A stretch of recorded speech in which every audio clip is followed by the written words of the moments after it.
दोस्तों मैं दीपक कुमार आपके लिए लाया हूँ civil study PEV channel CSP number 1 channel. चलते हैं दोस्तों, बात करते हैं इरिगेशन इंजीनियरिंग। इरिगेशन इंजीनियरिंग में जितने भी क्वेश्चंस हैं, जो मोस्ट इम्पोर्टेंट क्वेश्चंस है, जो आने वाले क्वेश्चन है या आ चुके क्वेश्चंस है, उनके बारे में आपको कुछ जानकारी दूंगा दोस्तों।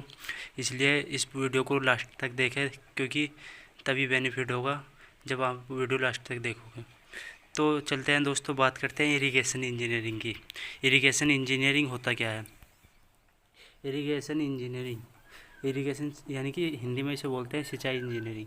सिंचाई इंजीनियरिंग क्या होता है कि जब यह देखा गया कि कुछ लोग वर्षा पर डिपेंड रहते थे, यह देखा गया है कि कुछ बुजुर्ग लोग जो बड़े बूढ़े होते थे, वो वर्षा पर डिपेंड रहते थे।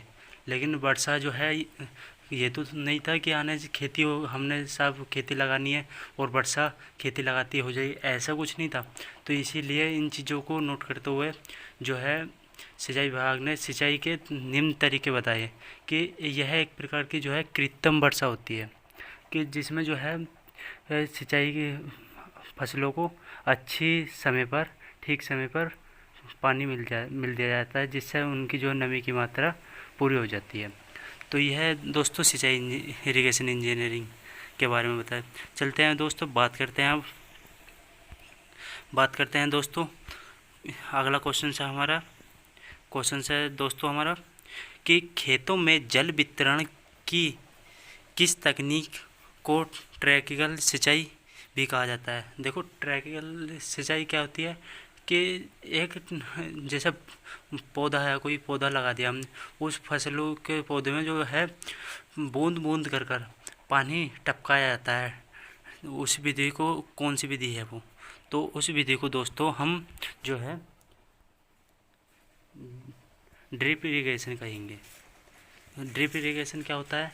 इसमें जो पौधा होता है, वो पौधे की एक नली द्वारा उसमें नोजल लगी होती है, और उसने जितनी भी मात्रा में हमें उसमें जल की आवश्यकता होती है, उसे उसमें बूंद बूंद करके पानी को टपका दिया जाता है। इससे पौधे की जड़ में पर्याप्त नमी रहती है, और इसमें पानी की भी अच्छी बचत हो जाती है। तो अब मैं बात करता हूँ स्प्रिंकलर सिंचाई क्या होती है दोस्तों? स्प्रिंकलर सिंचाई यह होती है कि जैसे कहीं इसे हिंदी में फुब्बारा सिंचाई भी कहते हैं। फुब्बारे से पता चल रहा है कि एक तरह से फुब्बारा निकलेगा, फुब्बारे में से पानी निकलेगा और वर्षा के रूप में होगा।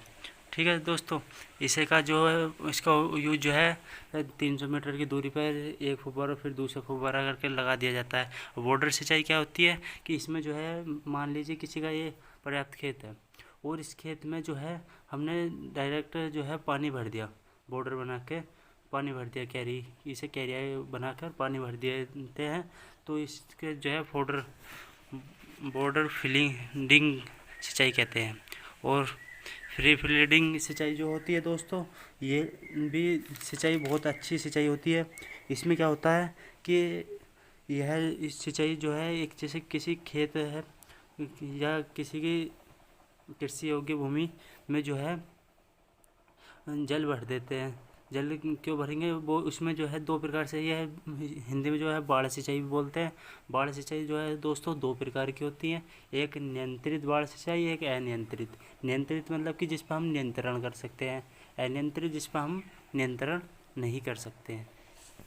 तो चलते हैं दोस्तों, अगला क्वेश्चन से हमारा ये क्वेश्चन जो भी है दोस्तों, सब मोस्ट इम्पोर्टेंट क्वेश्चन है और सब आ रखे हैं, और यही इन क्वेश्चनों में से और क्वेश्चन पूछ लिए जाते हैं। तो दोस्तों ये वीडियो आपके लिए बहुत ही मोस्ट इम्पोर्टेंट है, तो इसलिए बोल रहा हूँ दोस्तों, लास्ट तक देखें वीडियो को। कि अगला क्वेश्चन है, गुरुत्व प्रवाह के माध्यम से भूमि को सिंचित करने की विधि कौन सी कहलाती है? गुरुत्व प्रवाह क्या होता है? देखो दोस्तों, एक इसमें क्या होगा, इसमें गुरुत्व प्रवाह यानी कि ग्रेविटी के द्वारा हम कृषि में पानी लगाएंगे, वो ग्रेविटी की तरह लगाएंगे। तो इसमें क्या होगा कि एक ये गुले होंगी, गुल इस टाइप की होती है थोड़ी, जिसमें कोई इनों में इस नॉन में क्या होगा, बीच में जो है एक जो है पाइप की लाइन बिछी हुई होंगी। इस पाइप की लाइनों के द्वारा जो है दोस्तों जो है पानी जो है पौधों की जड़ों में जाएगा। इधर दोनों साइड यहाँ पर पौधे लगे हुए होंगे, इधर इधर पौधे लगे हुए होंगे और इनमें जो है पानी दोनों में पर्याप्त जाएगा। तो इस विधि में, इस विधि को बूंद बूंद करके भी इसमें जो है पानी चला जाता है। तो यह जो है इसका जो है करेक्ट आंसर जो होगा दोस्तों वो होगा प्रवाह सिंचाई। प्रवाह सिंचाई के माध्यम से ही हम जो है अच्छे से फसल को लगा सकते हैं। यह जो है ना दोस्तों सब्जी फलोदार जो फसल होते हैं, पेड़ होते हैं, उनमें जो है अधिक उपयुक्त होती है। चलते हैं दोस्तों अगला नेक्स्ट क्वेश्चन कि वर्षा जल को मापने के लिए नॉन ऑटोमेटिक रेन गेज की पहचान दिए गए विकल्पों में कीजिए। यानी कि नॉन ऑटोमेटिक की बात कर रहा है। क्या होता है दोस्तों, इसका जो आंसर होगा करेक्ट आंसर, वो आंसर जो है साइमन रेन गेज होगा। देखो जो है ना ये जो किस काम आता है, जैसे कि वर्षा एक निश्चित समय में होने वाली वर्षा की यह मात्रा को बताता है कि किस समय में कितनी वर्षा हुई। और जो ये जो है देखो रेन गेज जो है दो प्रकार के होते हैं। एक जो होगा वो होगा साधारण रेन गेज।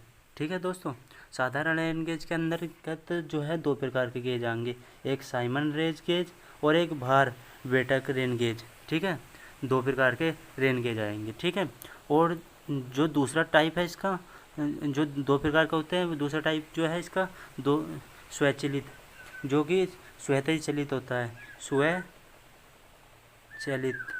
प्रकार का। ठीक है, इसके भी दो टाइप होते हैं।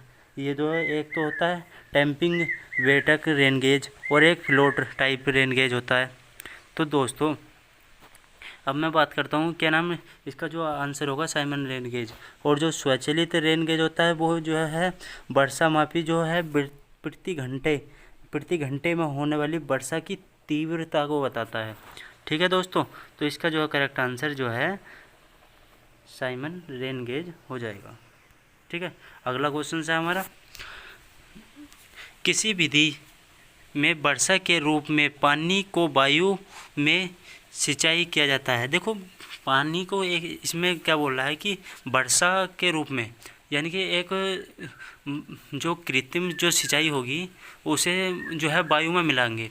किस तरह से मिलेगी, जब वो फुब्बारे के से बाहर निकलेगा पानी तो जो वायु के संपर्क में आएगा, वायु के संपर्क में आके जो है पौधे की जड़ में चला जाएगा। तो उसी को क्या कहेंगे हम, वायु के संपर्क में आने वाली सिंचाई। तो उस सिंचाई को क्या कहेंगे, उसका इसका करेक्ट आंसर हो जाएगा छिड़काव सिंचाई। ठीक है दोस्तों, छिड़काव सिंचाई। अगला क्वेश्चन है हमारा कि फसल कुछ सेंटीमीटर की हो जाने पर उसे की गई पहली सिंचाई को क्या कहती है। देखो दोस्तों, जब फसल हम बोते हैं तो फसल बोने के लिए हमें जो है पहले उसकी जुताई करने से पहले उसमें जो है हमें पर्याप्त नमी की ज़रूरत होती है। तो इसलिए हम पहले करते हैं हम पलेवा सिंचाई। फिर पलेवा जब हमने उसमें जुताई करके उसमें फसल बो दी, तो फसल बोने के बाद जो बीज अंकुर होके बीज जब बाहर निकलेगा तो उसके बाद हम जो है फिर अंकुर होकर जब बाहर निकल जाएगा तो उसे जो कहेंगे, अंकुर हुआ तो उसे कोरकाल चले, उस समय को कोरकाल कहेंगे। कोरकाल में जो है फसल को जो है पानी लगाना जो है पूरी फसल में सबसे ज़्यादा पानी कोरकाल में ही लगता है। तो इसका जो करेक्ट आंसर हो जाएगा कोरकाल हो जाएगा। जो दिया गया जाने वाले जो सिंचाई जो होती है फसल कुछ सेंटीमीटर की बात कर रहा है। देखो ये जो है अलग प्रत्येक फसल के लिए अलग अलग होता है। जैसे मान लीजिए कि गेहूं की फसल है तो गेहूं के फसल के लिए अलग होगा, और हर फसल के लिए जो है इसका जो है अलग अलग होता है। तो ये जो है गेहूं की फसल के लिए ये जो है 13.5 सेंटीमीटर, यानी कि जब फसल हमारी 13.5 सेंटीमीटर की हो जाएगी तब उसका कोर काल में जो है सिंचाई की जाने वाली सिंचाई को कोर सिंचाई कहलाती है। ठीक है दोस्तों। अब जो है जो गेहूं की फसल के लिए बात है, ये गेहूं, और ये प्रत्येक फसल के लिए अलग अलग होता है। मैंने आपसे बताया चावल के लिए जो है 19 सेंटीमीटर है। ठीक है। और जो है गन्ने के लिए, अगर गन्ने की बात करें तो गन्ने के लिए जो है 16.5 सेंटीमीटर का हो जाने पर उसका कोल काल में जो सिंचाई की जाने वाली सिंचाई को कोर सिंचाई कहते हैं। चलते हैं दोस्तों, हमारा नेक्स्ट क्वेश्चन है कि पत्तीदार फसल के लिए सतही सिंचाई को सर्वोत्तम विधि अपनाई जाती है। यानी कि अगर पत्तीदार फसल है तो कौन सी फसल होगी सबसे अच्छी? वो फसल होगी कुंड एवं धुरी सिंचाई। इसमें क्या होगा कि एक तरीके से ये जो है ना पत्तीदार फसल के लिए सिंचाई जाने वाली और ये विधि सबसे बेस्ट है। ठीक है। अगर ढालूदार भूमि की बात करें तो उसमें जो है मुक्त सिंचाई, मुक्त मतलब कि प्रवाह सिंचाई अच्छी रहती है। और जो है चेक सिंचाई की जो होती है, ये जो सिंचाई होती है जहाँ पारगम्यता वाली भूमि के लिए अच्छी होती है। जैसे कि एक सैंड मान लो, रेता होता है पारगम्यता, जिसमें से पानी और आसानी से रिस जाए वो पारगम्यता, और जिसमें पानी आसानी से नहीं रिसे वो अपारगम्यता कहलाता है। तो दोस्तों इसका करेक्ट आंसर हो जाएगा कुंड और धुरी सिंचाई। इसमें जो है एक कुंड के रूप में होता है, जो इसमें जो है पानी जो है कुंड के माध्यम से जाता है और इधर पौधों की जड़ों में लग जाएगा आसानी से। ठीक है दोस्तों, इसका आंसर होगा कुंड एवं धुरी सिंचाई। अगला क्वेश्चन हमारा, ये क्वेश्चन दोस्तों बहुत मोस्ट इम्पोर्टेंट क्वेश्चन है और अधिकतर किसी भी एग्जाम्स में पूछ लिया जाएगा। और इसे जो है ज़्यादा इतना भारी क्वेश्चन नहीं है, देखो मैं बताता हूँ, इतना भारी क्वेश्चन नहीं, लेकिन इसका तरीका अलग है। इसे क्या पूछ रहा है कि 70% गीलापन, यानी कि गीलापन जो गीलेपन उसमें जो नमी है वो 70%, उसका सूचकांक का मतलब क्या है? तो सूचकांक का क्या मतलब बताएंगे हम। तो इसका एक फार्मूला होता है। फार्मूला क्या होता है दोस्तों? फार्मूला आप लिख लीजिएगा, वर्षा में प्रतिशत कमी बराबर 100% माइनस उसका जो है गीलापन का सूचकांक, ठीक है दोस्तों। तो इसमें जो है गीलापन का सूचकांक कितना है? 100 माइनस 70, तो बराबर हो जाएगा 30%। तो 30% जो है इसमें 30% से जो है अधिक बारीक को ये डिनोट करेगा। तो इसका जो करेक्ट आंसर हो जाएगा वो दोस्तों, करेक्ट आंसर इसका option number A correct answer हो जाएगा। चलते हैं दोस्तों अब अगले क्वेश्चन पे। अगला क्वेश्चन है हमारा कि वह प्रोग्राम जिसके द्वारा पौधे अपनी नमी को जल वाष्प के रूप में पत्तियों के जरिए निकाल देते हैं। जो जल वाष्प होता है, पौधों में नमी आई, हमने पानी जल दिया, उसमें पानी लगाया, तो उसमें जो पानी लगने के बाद तो उन्हें ऊर्जा मिली और धीरे धीरे वो जो है उस नमी को पत्तियों के माध्यम से बाहर निकाल देते हैं। तो इसमें क्या पौधा, देखो जैसे ये पौधा है, ठीक है, इसमें हमने जल देने के बाद इसमें जो है नमी जो है पत्तियों के माध्यम से बाहर निकल जाती है। तो ठीक है, उसी को इसकी बात कर रहा है, तो उस प्रक्रिया को क्या कहेंगे हम, जो है उसका करेक्ट आंसर हो जाएगा बाष्पोत्सर्जन। बाष्पोत्सर्जन जो है जल वाष्प को पत्तों के माध्यम से निकालने की प्रक्रिया होती है।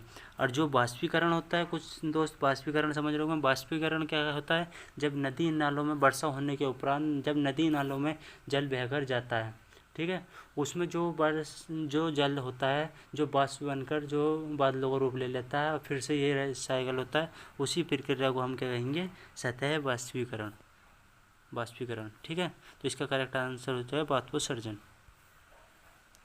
विशेष रूप से छिड़काव सिंचाई से 70% जो है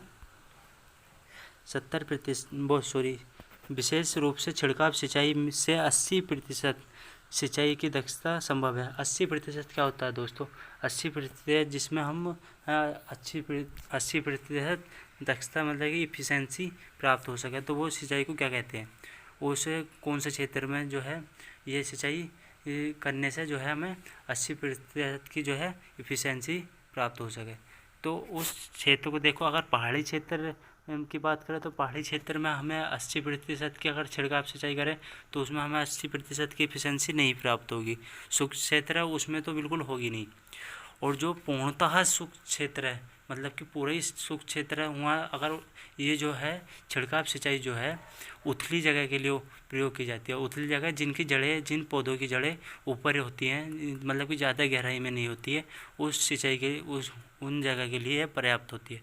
तो इसके लिए करेक्ट आंसर हो जाएगा दोस्तों आर्द्र और अर्ध शुष्क क्षेत्रों में। ठीक है, अगला नेक्स्ट क्वेश्चन कि ये क्वेश्चन देखो मोस्ट इम्पोर्टेंट क्वेश्चन है और ये क्वेश्चन अधिकतर आने वाला है और रियल लाइफ में अपने इस क्वेश्चन का भी यूज हो सकता है इस क्वेश्चन के माध्यम से। तो पता भी होना चाहिए कि इसका जो है करेक्ट इसका जो आंसर क्या होगा। तो क्षारीय मिट्टी के सुधार, क्षारीय जिसकी पीएच वैल्यू 7%, जिसका पीएच मान जो है 7 से अधिक होता है वो क्या कहलाता है? क्षारीय। और 7 से कम वाला अम्लीय। ठीक है, तो क्षारीय मिट्टी के सुधार के लिए सबसे अच्छा तरीका कौन सा है? तो अगर उसमें हम सुधार कर रहे हैं, अगर मिट्टी है, मिट्टी में भी क्षारीय की पदार्थ होगी तो अच्छी फसल थोड़ी नहीं होगी, तो उसकी भी बात कर रहा है। अगला देखो ये क्वेश्चन जो है एसएससी जेईई 2018 मॉर्निंग शिफ्ट में आ रखा है और ये एई में भी 2017 में आ रखा है फर्स्ट शिफ्ट में। तो अब इसने अथवा में इस क्वेश्चन को और दूसरे तरीके से कैसे पूछा है कि क्षारीय मृदा को कृषि योग्य निम्नलिखित द्वारा बनाया जाता है। किसके द्वारा क्षारीय मृदा को जो है हम जो है कृषि योग्य बनाते हैं? तो दोस्तों इसका जो है करेक्ट आंसर जो है इसका करेक्ट आंसर हो जाएगा मिट्टी में जिप्सम और निक्षय मिलाकर। देखो दोस्तों इस विधि जो है ना, हम क्षारीय को 2 प्रकार से जो है दूर कर सकते हैं। इसको किस तरह से? एक तो पहला पॉइंट है इसका जो है, पहला पॉइंट जो है वो होता है देखो देसी तरीका, और दूसरा होता है केमिकल तरीका। ठीक है, देसी तरीके में क्या होगा कि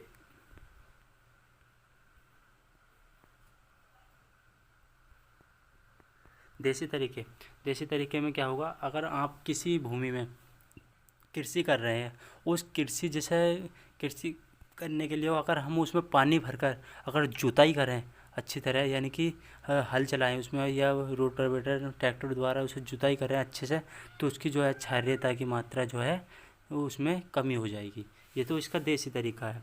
और दूसरा जो तरीका है वो तरीका जो है केमिकल तरीका। तो केमिकल में जो है जिप्सम मिलाकर और निक्षय मिलाकर जो है हम इस क्रिया को दूर कर सकते हैं। ठीक है दोस्तों, नेक्स्ट क्वेश्चन हमारा रोलिंग भूमि पर, रोलिंग को मतलब लहरदार भूमि भी कहते हैं। ठीक है, पानी लगाने की विधि कौन सी है? तो रोलिंग भूमि की बात कर रहे हैं तो उसकी पानी लगाने, तो इसका जो करेक्ट आंसर जो होगा दोस्तों वो करेक्ट आंसर होगा बॉर्डर फीडिंग सिंचाई। ठीक है, इसमें क्या होगा कि एक कृषि योग्य वाला खेत होगा। ठीक है, क्या होगा? कृषि योग्य वाला खेत होगा। उस खेत में उसमें चारों ओर से बॉर्डर बना दिया, और बॉर्डर बनाने के बाद जो है क्या हुआ, उसमें जो है पानी भर दिया जाएगा। ठीक है, पानी भरने के उपरांत जब उसमें पानी भर जाएगा, पानी भरने के उपरांत इसमें जो पानी पर जो है हम नियंत्रण नहीं कर पाएंगे। तो ये जो है रोलिंग भूमि पर पानी लगाने की जो विधि जो है, वैसे ही अगर नॉर्मल जगह में ले तो वहाँ पर अच्छी नहीं होती, लेकिन इससे लहरदार भूमि में पानी लगाने की विधि है अच्छी है। ठीक है दोस्तों, अगला क्वेश्चन है सिंचाई कुंड की क्षमता निर्भर करती है। सिंचाई कुंड की क्षमता दोस्तों किस पर निर्भर करेगी? वो करेगी दोस्तों सिंचाई कुंड की क्षमता वो करेगी फसल और उसकी ड्यूटी पर। देखो फसल के प्रकार या उसकी ड्यूटी, मान लीजिए कोई फसल है किसी फसल को हमने जो है लगाया और उस फसल को लगाने के बाद हमने उसका जो है पहले प्रारंभिक सिंचाई की उसमें, ठीक है, 20 सेंटीमीटर की, ठीक है। इसे जो है सिंचाई को सेंटीमीटर में नापते, ठीक है, मीटर सेंटीमीटर में नापते। और फिर हमने उसमें कोरकाल के समय जो है 25% की सिंचाई की, अधिक सिंचाई। फिर हमने जो है 15 सेंटीमीटर की सिंचाई की। तो मान लीजिए एक कुआँ है, कुएँ से जो पानी कृषि के सिंचाई के लिए उपयोग होगा वो फसल पर डिपेंड करेगा। गेहूँ की फसल के लिए ज़्यादा पानी, वो धान की फसल के लिए ज़्यादा पानी की आवश्यकता होती है, गेहूँ की फसल के लिए धान की अपेक्षा कम पानी की अपेक्षा होती है। तो इसी को देखते हुए फसल के प्रकार और ड्यूटी पर निर्भर कर देगा। जो कुएँ से जो है पानी, मान लीजिए जो पानी हमने इसमें कृषि पर लगाया, उसमें उसकी जो कुएँ की जो कैपेसिटी होती है, क्षमता, उसमें जो पर्याप्त पानी होता है उस पर निर्भर करता है। जो है सिंचाई कुएँ से पानी प्राप्त होने की दर को जो है क्या कहेंगे, कुएँ की क्षमता कहेंगे। और इसे दोस्तों हम इसके यूनिट भी जान लीजिए। यूनिट भी इसे जो है मीटर क्यूब प्रति घंटे में नापेंगे। जो पानी हम इसमें निकालेंगे कि इतने मीटर क्यूब पानी प्रति घंटे में हमने निकाला, तो उसकी जो क्षमता कहलाएगी। तो इसका करेक्ट आंसर क्या हो जाएगा, फसल के प्रकार और उसकी ड्यूटी पर निर्भर करता है, ठीक है। नेक्स्ट क्वेश्चन है हमारा कि किस विधि में खेतों को अनेक लंबे समांतर पट्टियों में विभाजित किया जाता है। कि ऐसी कौन सी विधि है जिसमें हम जो है समांतर पट्टियों में बांध कर उसे बांटकर जो है उसमें सिंचाई की जाती है। तो कौन सी विधि होती है वो, सीमा प्रवाहित सिंचाई। इसमें क्या होता है दोस्तों, सीमा प्रवाहित सिंचाई, इसमें क्या होता है कि जो एक सीमा बनाकर इसमें लंबे लंबे जो है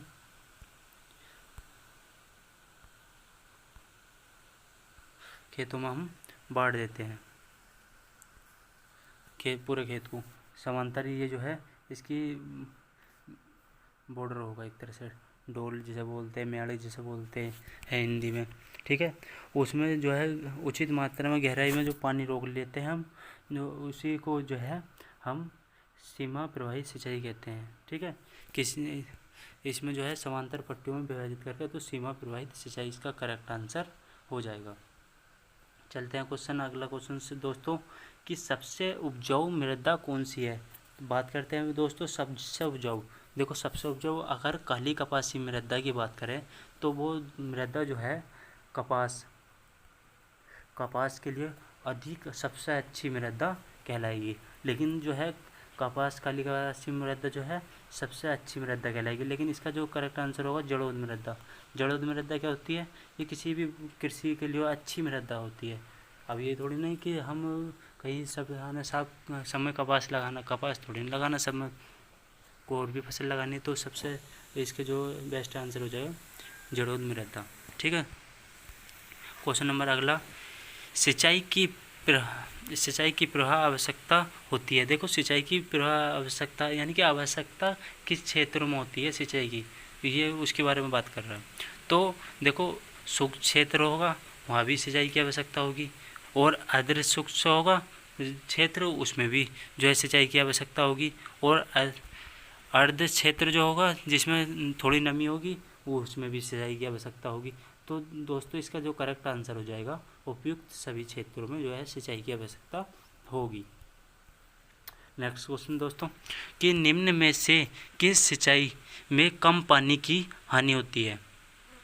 तो कम पानी की हानि किस में होगी, देखो तो सबसे ज़्यादा जो कम पानी की हानि होगी, अगर आप कुंड बनाकर सिंचाई कर रहे हो तो जो फसल को जब हम पानी लगाएंगे तो इसमें जो है पानी जब जाएगा तो कुछ पानी रिस्क है भूमि के अंदर वापस चला जाएगा, और कुछ जो है पर्याप्त जो है पौधों को मिलेगा।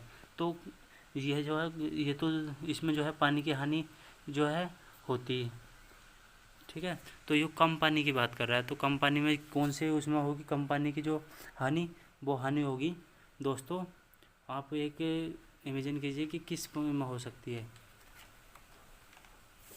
चलो दोस्तों मैं बताता हूँ आपसे कि जो कम पानी की हानि होगी वो होगी दोस्तों छिड़काव सिंचाई में, अगर आप छिड़काव कर रहे हो तो पर्याप्त पानी लग पाएगा पौधों को, और जिससे कि पौधों को अच्छी इससे जो है नमी मिलेगी और फिर वो आराम से वृद्धि करेंगे। तो उसमें पानी तो नीचे लॉस हो ही नहीं रहा, तो इसलिए अच्छी विधि है।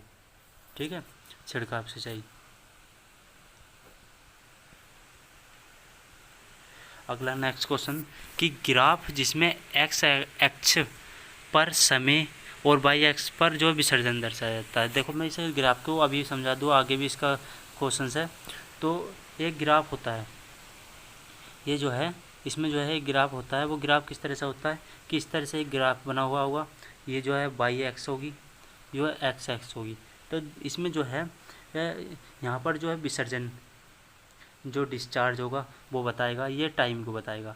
ठीक है, यहाँ टाइम डले हुए होते हैं इस ग्राफ में, और इसमें जो है ये जो है टाइम को बताएगा कि 1 घंटा 2 घंटे 3 घंटे 4 घंटे 5 घंटे, और इसमें डिस्चार्ज बताएगा कि कितना डिस्चार्ज हुआ, कि इन घंटों में 30% का डिस्चार्ज हुआ, 40 का हुआ, ये बताएगा।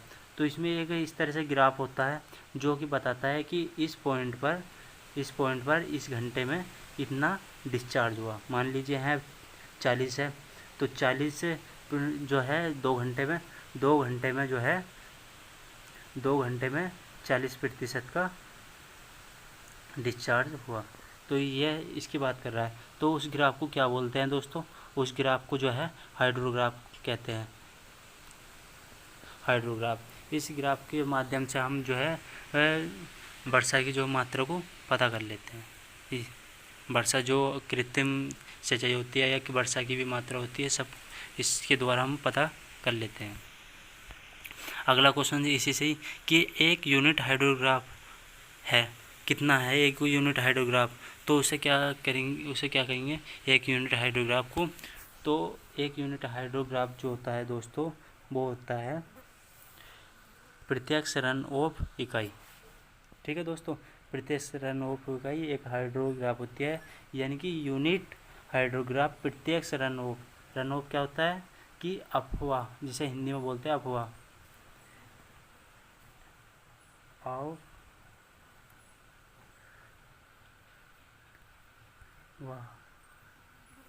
अफवाह। ठीक है, ये इसकी इकाई होती है। नेक्स्ट क्वेश्चन कि आप देखो अफवाह रन ऑफ किसका भाग है? किसका भाग होगा दोस्तों?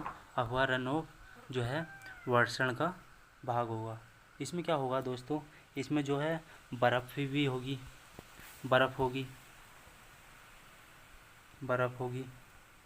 और जो है वर्षा भी होगी, जो वर्षा से पानी प्राप्त होगा वो भी होगा, और जो है इसमें ओला भी होगा। ओला तो जानते होंगे दोस्त, तो ओला भी होगा। ठीक है, तो इन तीनों को जो है मिला के जो है ये वर्षण बनता है। ठीक है, तो इसे जो हम वर्षण को जो है किस में नापते हैं इसको? तो इसको वर्षण को हम नापेंगे इसे भी मीटर क्यूब प्रति सेकंड में हम इसे नापते हैं। जो है ये क्या होता है कि वर्षा होने पर जो पानी जल धाराओं और नदियों उदियों में जो बहकर जो धारण कर लेता है और नीचे ढलान की ओर निकल पड़ता है, उसे जो है अफवाह कहते हैं। अफवाह क्या? एक सिंपल तरीके से मैं आपको बताऊं कि जो पानी, जैसे कि कोई पानी है वो जो है वर्षा होने के उपरांत जो पानी नदी नालों में जो बह के जो है चला जाता है और ये नदियों में जाकर दूसरी नदियों में मिल जाता है। कुछ पानी जो है बादल का रूप ले लेगा, कुछ पानी जो है भूमि के नीचे चला जाएगा, और जो पानी सीधा जाकर जो नदी नालों में मिल जाता है, जो लॉस हुआ पानी और जो भूमि के नीचे जो पानी चला जाता है, उस पानी से जो पानी बचता है वही पानी क्या कहलाता है? अफवाह कहलाता है। ठीक है, तो इसका करेक्ट आंसर हो जाएगा वर्षण, क्योंकि हिम भी पिघल सकती है, ओला भी और वर्षा भी, तो इन तीनों को जो मिलाकर जो पानी बनता है वो वर्षण कहलाता है। ठीक है, अगला नेक्स्ट क्वेश्चन। ये क्वेश्चन दोस्तों बहुत मोस्ट इम्पोर्टेंट क्वेश्चन है। अधिकतर यही क्वेश्चन जो है इस तरह के क्वेश्चन पूछ लिए जाते हैं। ठीक है, इसमें क्या पूछ रहा है ये? IMD का पूरा नाम क्या है? देखो पहले तो मैं आपको IMD के बारे में बता दूं। IMD क्या होता है? IMD जो है ये जो है भारत सरकार के पृथ्वी विज्ञान मंत्रालय के तहत जो है काम करेगा। ठीक है, और ये क्या करेगा, मौसम की जो है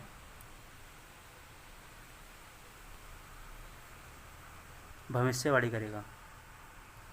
ठीक है, मौसम की जो भविष्यवाणी करेगा, इसमें क्या है, ये भविष्यवाणी में बताएगा कि मौसम किस तरह का, कितने दिन बाद मौसम किस तरह का होएगा, और कितने दिन पहले मौसम किस तरह का होने वाला है, कितनी वर्षा होगी, कितनी किस तरह का व्यवहार करेगा, तो ये सब बताता है। देखो इसकी बात करता हूँ मैं, तो इसकी बात में ये है कि इसकी जो स्थापना जो है जो कब की गई थी, इसकी स्थापना जो है 15 जनवरी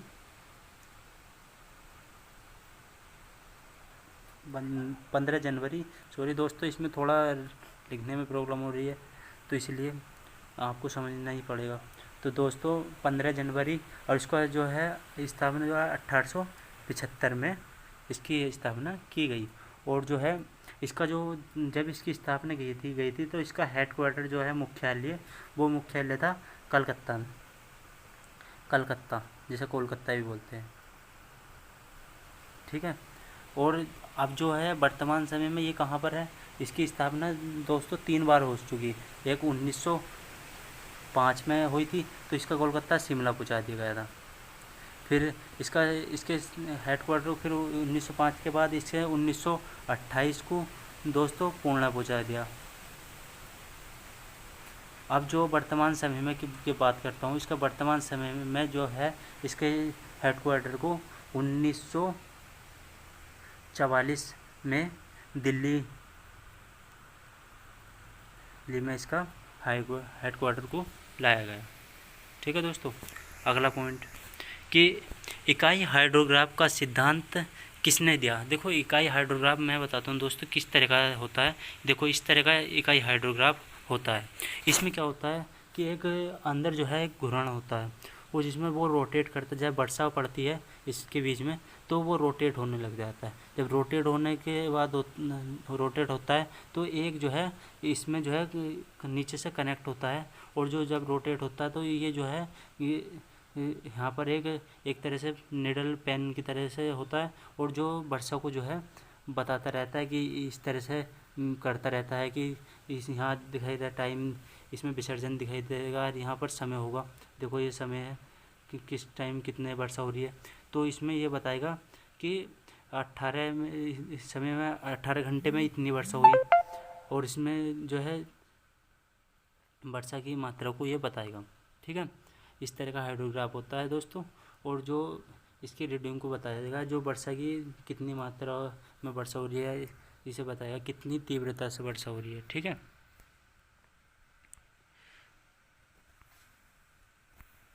चलते हैं बात करते हैं, हम अपने क्वेश्चन पे आते हैं कि इकाई हाइड्रोग्राफ का जो है सिद्धांत जो है किसने दिया। तो इकाई हाइड्रोग्राफ का सिद्धांत दोस्तों वो दिया है लेयर के शर्मन ने। ठीक है, लेयर के शर्मन ने दिया इसका हाइड्रोग्राफ का सिद्धांत, जिसमें कि इस जब सिद्धांत इसका दिया गया तो इसके सिद्धांत में जो है दोस्तों निम्न बातों को बताया गया कि ये जो है हाइड्रोग्राफ का उपयोग जो है नदियों में जो बाढ़ आएगी उसके उतार चढ़ाव को ज्ञात करने के लिए भी इसका यूज किया जाएगा। ठीक है, अगला क्वेश्चन देखो, वर्षा मापी यंत्र को कहाँ लगाना चाहिए। अभी मैंने बताया वर्षा मापी यानी कि साइमन होता है, तो इसे कहाँ लगाना चाहिए, यानी कि रेन गेज जिसे बोलते हैं, जिसका यूज मैंने बताया कि एक घूर्णन आकार का होता है, इस तरह से उसमें जो है रीडिंग नोट होती है, तो उसे कहाँ लगाना चाहिए। साइमन क्या होता है, साधारण, मैंने बताया था साधारण जो रेन गेज होगा, 2 प्रकार के, स्वचालित एक साधारण। ठीक है, उसमें यह साइमन, तो ये कह रहा है वर्षा मापी यंत्र का कहाँ लगाना चाहिए। अगला अथवा में पूछा है ऐसा कि रेन गेज स्टेशन की सही स्थिति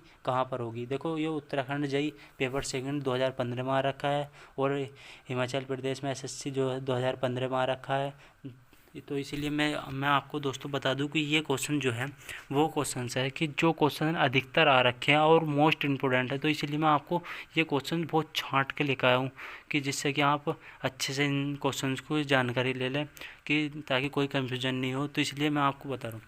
तो इसके में देखो, अगर आप भवन के पास जो है अगर लगा दिया जाए तो भवन में जो है वर्षा पड़ेगी, वो वर्षा पड़ेगी तभी तो घूमेगा। तो इसमें इसका तो ये गलत ऑप्शन है, ठीक है, इसका ये ऑप्शन गलत होगा, ठीक है, ये ऑप्शन नहीं है। तो अब बात करते हैं बंद जगह पर। अगर बंद जगह पर लगा दोगे तो बंद जगह पर तो उसमें बारिश नहीं पड़ेगी, तो वो कहाँ से रोटेट होगा, कहाँ से रीडिंग दिखाएगा, तो ये भी गलत है। तो अब बात करते हैं हम पेड़ के नीचे। अगर पेड़ के नीचे लगा दिया तो ये भी गलत है। पेड़ के नीचे लगा हुआ कुछ बूंदें पड़ेंगी, लेकिन वो ठीक प्रकार से ये थोड़ी बता देगा कितनी वर्षा हो रही है। तो इसलिए दोस्तों इसका करेक्ट आंसर जो हो जाएगा, करेक्ट आंसर जो हो जाएगा खुली जगह पर, ठीक है। नेक्स्ट क्वेश्चन देखो, ये हाइड्रोग्राफ है, इसी में ये जो है ये इसके यहाँ पर जो है रोटेट करता है, इसके अंदर घूर्णन होता है तभी रोटेट करता है, तभी ये रीडिंग को बताता है, ठीक है दोस्तों। हम बात करते हैं क्वेश्चन नंबर 23, ठीक है। एक 4 घंटे के यूनिट हाइड्रोग्राफ, 4 घंटे के यूनिट हाइड्रोग्राफ में चिन्हित क्षेत्र जो 100 लाख क्यूबिक मीटर है, एक यूनिट हाइड्रोग्राफ के अंतर्गत अब वह रन ऑफ का क्षेत्रफल क्या होगा। क्षेत्रफल एरिया की बात कर रहा है, एरिया निकालना। तो इसका मैं सिंपल ट्रिक में आपको बताऊंगा। सिंपल ट्रिक क्या है इसकी, कि किसी भी अगर किसी भी पहले क्षेत्रफल एरिया होता क्या है, एरिया को जान लो। एरिया बराबर होता है L इंटू वी, यानी कि लंबाई गुणा चौड़ाई, ठीक है। वॉल्यूम क्या होगा, L into B into H, क्या होगा, लंबाई गुणा चौड़ाई गुणा ऊंचाई, ठीक है। तो इसी के प्रकार से मैं आपको बताता हूँ इसका सिंपल फार्मूला, कि अपवाह, अपवाह यानी कि रन ऑफ, अपवाह का आयतन, ठीक है, आयतन बराबर, ठीक है, आयतन बराबर अपवाह का क्षेत्रफल एरिया, ठीक है, इंटू एच, ठीक है।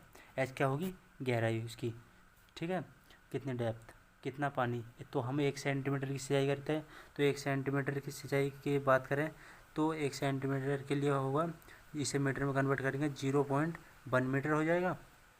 हम 1 सेंटीमीटर के लिए निकाल रहे हैं, ठीक है। तो यह 1 सेंटीमीटर के निकालने पर इतना हो जाएगा।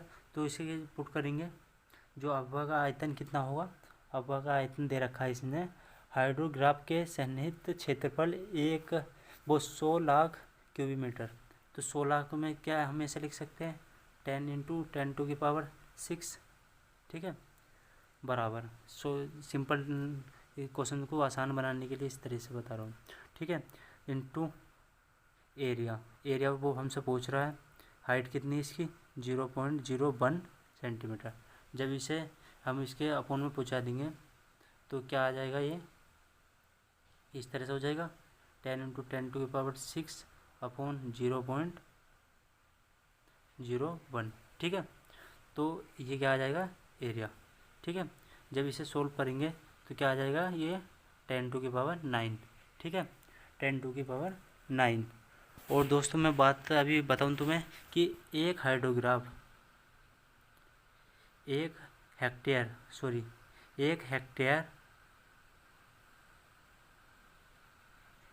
हेक्टेयर बराबर जो होता है दोस्तों, वो होते हैं 10⁴, ठीक है। तो मैं एक सिंपल बताता हूँ तुम्हें कि 10 इंटू 10⁶, ठीक है, अपॉन यही तो आया था, एरिया बराबर 10⁶ अपॉन जो है आ गया था, ठीक है। अब इसे मैं 0.01 से हमने इसे डिवाइड करा था, तब इसमें ये आ गया था 10⁹। जब एक ऐसा जो है हम मीटर में आई है वैल्यू, ठीक है। तो मीटर को जब हेक्टेयर में चेंज करेंगे तो 10⁴ से डिनोट करेंगे, क्योंकि ये एक हेक्टेयर बराबर जो है 10⁴ मीटर होते हैं। तो 1 मीटर बराबर जो है 10⁴ हेक्टेयर हो गए। तो 10⁴ बराबर इससे जो है 10⁹ अपॉन 10⁴, तो यह हो जाएगा 10⁵ हेक्टेयर। तो इसका करेक्ट आंसर हो जाएगा 10⁵ हेक्टेयर। ठीक है, correct answer 10⁵ hectare. Question number next question है कि खरीफ की फसल जो खरीफ होती है, खरीफ की फसल को कहा जाता है। ये NWDA JEE 2019 में आ रखा क्वेश्चन है और अच्छा क्वेश्चन है। खरीफ की फसल को क्या कहते हैं? कोई भी नॉर्मल सी आपसे पूछ लेगा कि खरीफ की फसल को क्या कहते हैं, तो खरीफ की फसल को क्या कहेंगे दोस्तों? इन फसल को जो है ग्रीष्मकालीन फसल कहते हैं। ग्रीष्मकालीन फसल क्या होंगी? जो कि ये जो है गर्मियों के माह में जो है क्या नाम बोई जाएंगी, जैसे कि धान हुआ। और जो है इनका जो समय होगा, समय काल वो होगा 183 दिन का समय होगा इनमें। ठीक है, इन्हें जो है खरीफ की फसल कहते हैं या ग्रीष्मकालीन फसल भी कहा जाता है। अब कौन कौन सी फसल होंगी? जैसे धान हुआ, ठीक है, और मक्का हुई, ठीक है, ज्वार हुआ, मूंगफली हुई, मूंगफली ETC। ठीक है, और जो अगर मैं रबी की फसल की बात करूं खरीफ की फसल के साथ साथ, देखो फसल जो है ये मान लीजिए एक फसल बोई और दूसरी फसल बो दी, मान लो धान की फसल बोने के बाद फिर दोबारा धान की फसल बो दी, यानी कि 2 टाइप से धान की फसल हो गई। तो इस हिसाब से देखते हुए हम जो है इस तरह से फसल करते हैं तो उसमें जो फसल खेती में जो है नाइट्रोजन की कमी जो है में कमी आ जाएगी। इसीलिए हम फसल को चक्र क्रम में यानी कि चक्र साइकिल वाई जो है फसल को बोते हैं। ठीक है, इससे जो कृषि भी उपजाऊ रहती है और फसल भी अच्छी प्राप्त होती है। ठीक है, अगर हम इस बीच में अगर फलीदार फसल बोते हैं खेत में तो क्या होगा? फलीदार फसल से जो है नाइट्रोजन की जो कमी होगी वो पूरी हो जाएगी। ठीक है, तो इसका जो है अगर रबी की फसल की बात करें तो रबी की फसल कौन सी होगी? रबी की फसल होगी सर्दियों की फसल, सर्दियों की, जो कि सर्दियों में बोई जाएगी और जब थोड़ी गर्मी पड़ने पर जो है काट ली जाएगी। तो इसका समय क्या होगा? इसका समय होगा 182 दिन का इसका समय होगा। 182 दिन में जो है वो पूरी अच्छे से पर्याप्त होकर काट ली जाएगी, अच्छे से फसल पक जाएगी। ठीक है, अब कौन सी फसल होती है? जैसे कि गेहूँ हुआ, ठीक है, गेहूँ हुआ और भी फसल हैं, चना हुआ, आलू हुआ। ठीक है, मैं लिख देता हूँ।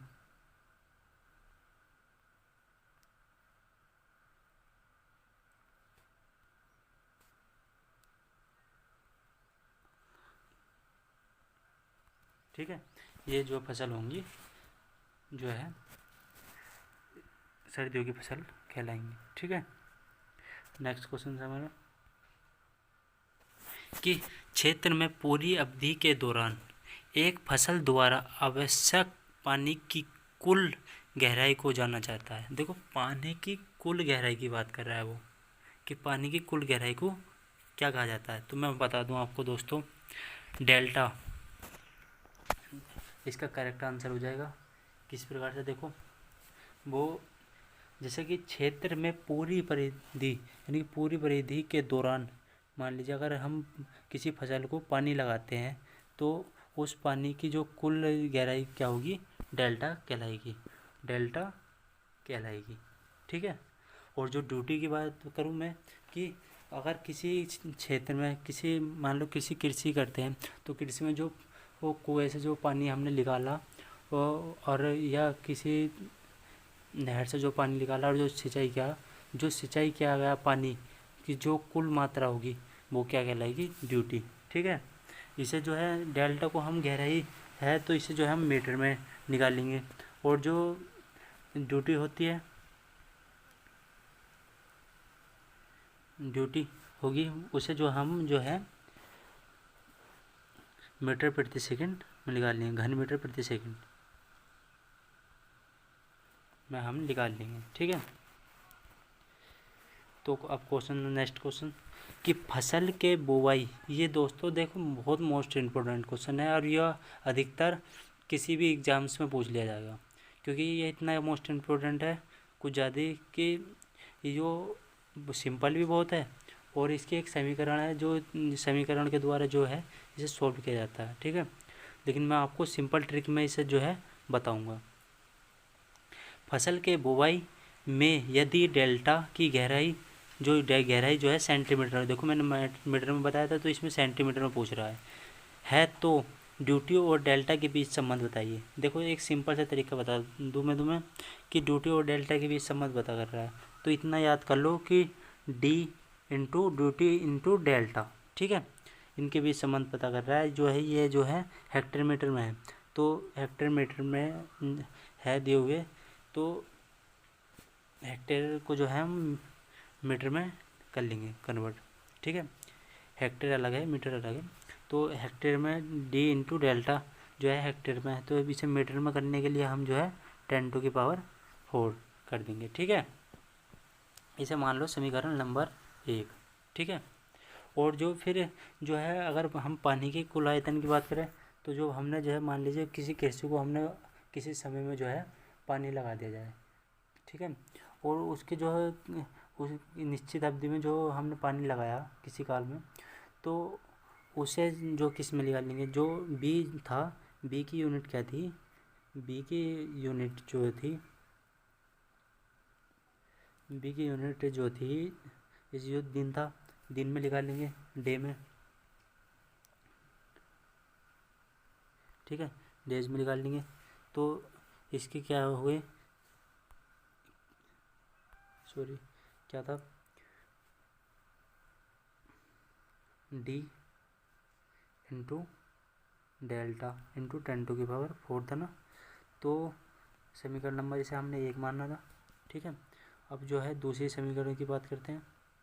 समीकरण दूसरी कैसे बनाएंगे कि जो दिन था बी, तो बी को हम जो है मीटर, इसकी यूनिट जो है मीटर, अगर ड्यूटी निकाल लें हम, ठीक है, ड्यूटी के मान निकाल लें हम, तो ड्यूटी को की जो यूनिट थी मीटर क्यूब घन मीटर प्रति सेकंड थी ना, तो सेकंड में और मीटर में बात करेंगे हम दोस्तों।